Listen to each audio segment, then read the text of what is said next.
So do I, so do I, so do I. SD.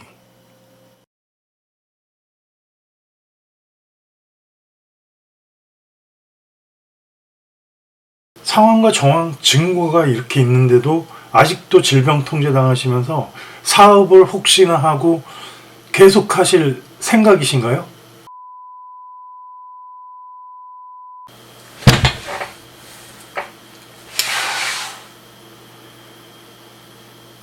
깝깝한 주말이네요. 저도 그래요. SD. 주말이지만 어제도 국회에서 특이한 일이 터졌죠. 뭐 한 것도 없는데 또 금요일이 됐어요. 주말이지만 어제도 국회에선 특이한 일이 터졌죠.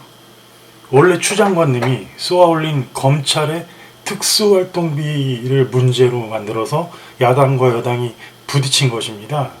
그 얘기 관련해서 홍남기 경제부총리님이 또 한 번 우리를 웃겨주셨죠.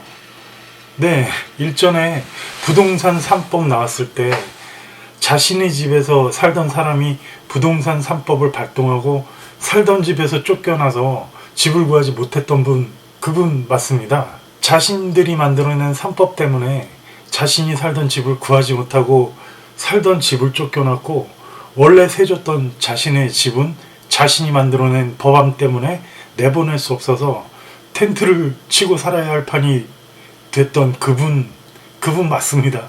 결국 홍남기 방지법이라는 것을 또 만들어내서 스스로와 같은 일을 방지하겠다고 했었죠.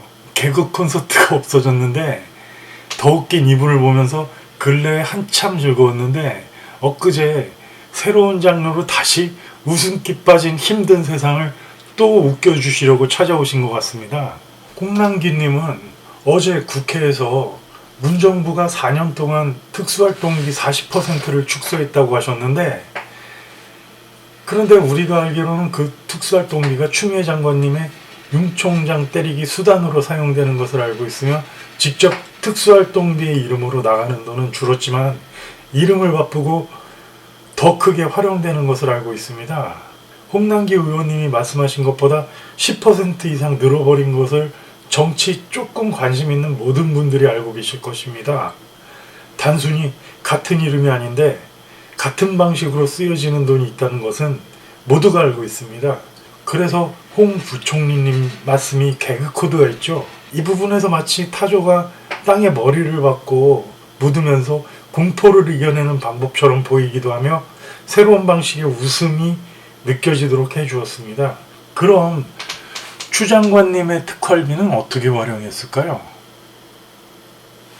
추 장관님의 특활비는 중앙지검에서 법무부로 돌아간 부분처럼 검찰에서 청와대로 건너간 부분이 뇌물이며 횡령이고, 박근혜 전 대통령이 감옥에 가시게 된 이유 중 하나로 6년형을 구형받게 만들었던 것입니다.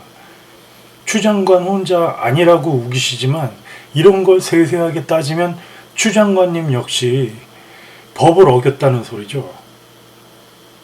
그래서 야당 주호영 원내대표는 추 장관의 수사를 광인 수사라고 부르고 있는 판입니다. 지금 추나땡 추미애님이 나와서 말씀해 주시면 땡큐라는 은어까지 돌아다니는데, 추 장관님으로 시작해서 검찰개혁이라는 부분에서 인식을 조금 더 확장시켜 이 정부가 준비하고 있는 것들을 다음 시간에 말씀드리도록 하겠습니다. 사실 따지고 보면 이 정부를 들여다보는 일은 그렇게 어렵지 않습니다. 눈에 보이는 것들로만 판단이 되고 앞으로 일어날 소름 끼치는 부분, 그런 일들이 그냥 보이게 됩니다. 그럼에도 말씀드렸던 사업을 접으셔야 하는 이유가, 되는 이유 중에 방역에 관한 이유가 있는데, 먼저 말씀드렸던 방역에 관해서 다시 잠깐 말씀드립니다. 요즘 코로나는 대충 이런 수준입니다. 신규 확진자 매일 100명 수준이고, 언제든지 정치적으로 확대할 수 있는 수치로 통제용 장치로 놔두고 방치하는 중입니다. 이 부분에서 내년도는 당연히 통제를 지속해 갈 것이고요. 우리가 주위에도 방역이 쉽지 않다는 게 보입니다. 그 와중에 외국에선 미국과 독일에서 연합하고 새로운 백신을 만들어냈죠. 화이자라는 것인데 현재 임상실험까지 진행해서 90% 수준으로 준비되어 있습니다. 분명 야당에서는 빠르게 확보해야 된다고 했지만 일부러 확보를 늦춘 것으로 생각되는 수준으로 보급 예약을 신청했습니다. 이 약은 사실 제조되어 들어오게 된다면 내년 봄, 여름이면 우리가 확인하고 맞아볼 수 있을 텐데 이 과정들을 거쳐서 여러 과정들을 거쳐서 우리들에게 배급이 된다고 합니다. 이건 사실 의미가 없어요.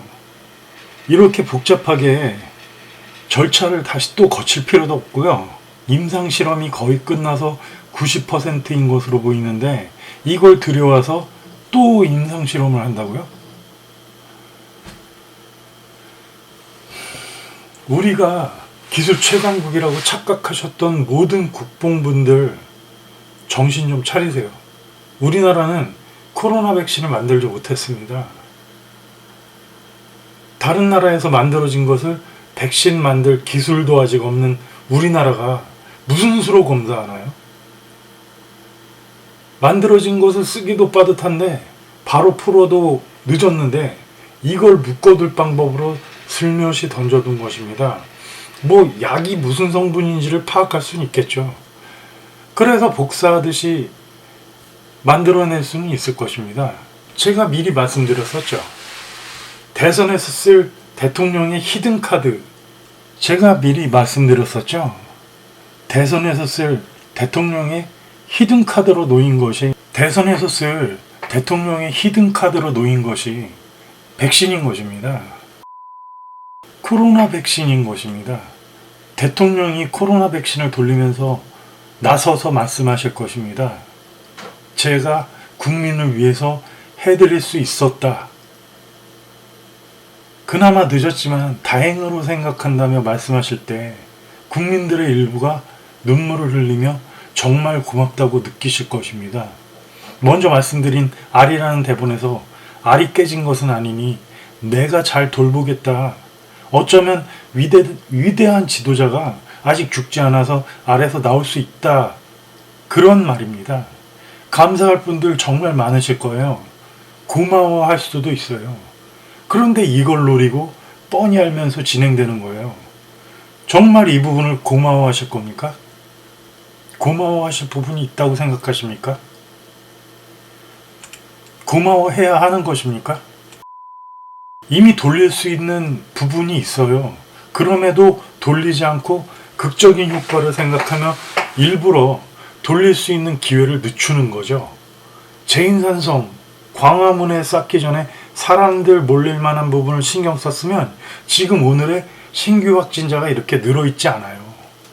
해외 입국자들 규제만 해도 방역 따위는 이미 예전에 끝났어요.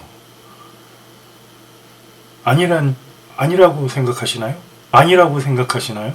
이런 방역 정치를 진행하는 걸 대부분 짐작밖에 하지 못하고 명확한 증거가 없다라고 생각해서 말하지 못해요. 그런데 백신은 다르죠.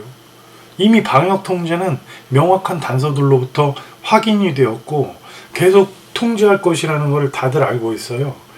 그러니 다시 말씀드려요. 온라인이나 배달로 진행하지 못한 사업은 지금 절대 하시면 안 되는 거예요.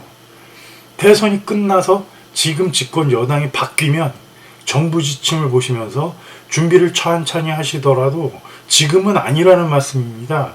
상황과 정황, 증거들이 이렇게 있는데 아직도 질병 통제를 당하면서 상황과 정황, 증거가 이렇게 있는데도 아직도 질병 통제 당하시면서 사업을 혹시나 하고 계속하실 생각이신가요? 온라인이나 배달 아니면 접으셔야 합니다.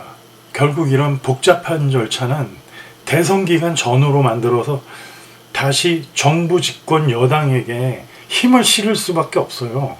모르시는 분들이 표를 다시 내시고 빨아들이게 되는 겁니다. 이런 뻔한 수순장치를 여러 개 만들어 둔다면 그 판단이 헷갈리시게 됩니다. 긴가민가 하면서도 중요한 문제들을 잘 해냈다고 착각하고 다시 한 번 더 가보자고 생각하시게 될 겁니다. 노리는 것이 그것이니까요. 뻔히 알면서 그것이 당연하다고 선택하실 겁니까? 당연히 고마워해야 될 일인 거죠. 우리는 그들이 준 고통을 겪고 있으면서 통제에 따라 아무 생각 없이 나뭇가지로 때리면 움직이는 게 당연한 것입니까? 아무 생각 없이 빤히 보이는 이런 것들을 당연하다고 받아들이실 것입니까? 우리는 그들이 준 고통을 고마워해야 하는 것입니까? 우리는 언제까지 아무 생각 없이 나뭇가지로 때리면 이리 왔다가 저리 가는 그런 모습이 당연하다고 생각하십니까?